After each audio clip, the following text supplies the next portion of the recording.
5:12 now. After the attempted assassination of former President Donald Trump over the weekend, many are questioning the security at the rally in Pennsylvania. 6 years ago, President Trump spoke at Eastern Kentucky University in Richmond.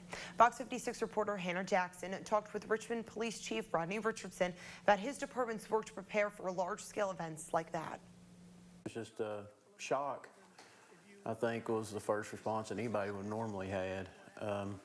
But you know, then your thoughts go out to the ones that were fatally injured and the people that were there in the background. So, you know, I know law enforcement and everybody at the event had their hands full. A raised fist often represents solidarity, strength, and collective determination. The same pose 6 years later at yet another political rally, but this time telling America, "I'll be okay."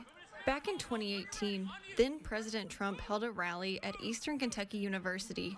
Richmond Chief of Police Rodney Richardson was incident commander for local law enforcement for this event and says the effort that goes into preparing for an event of that magnitude takes weeks of preparation from local, state, and federal agencies. Just on the local side, preparation starts weeks in advance.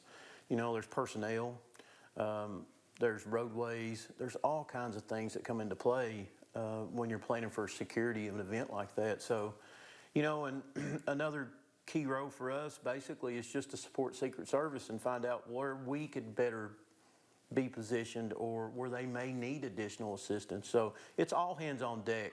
After Saturday's attempted assassination, Richardson says that in the state the world is in, it's important to be prepared for anything that could happen and have a plan for every possible outcome. I know how much planning goes into these kinds of things, and I know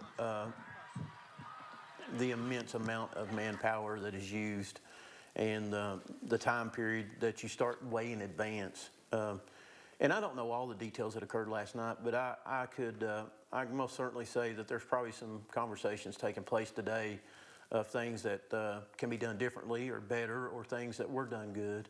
It's hard to speculate on what actually took place until we finally get a debrief of the actual incident. During the time former President Trump was at EKU, hundreds of officers were called in and assigned to different posts throughout the area, each having an area to keep an eye on.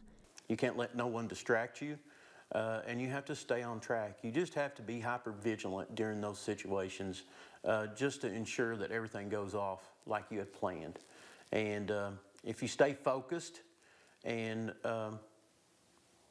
you stay pointed in the direction that you need to be to accomplish that mission, you're going to be fine.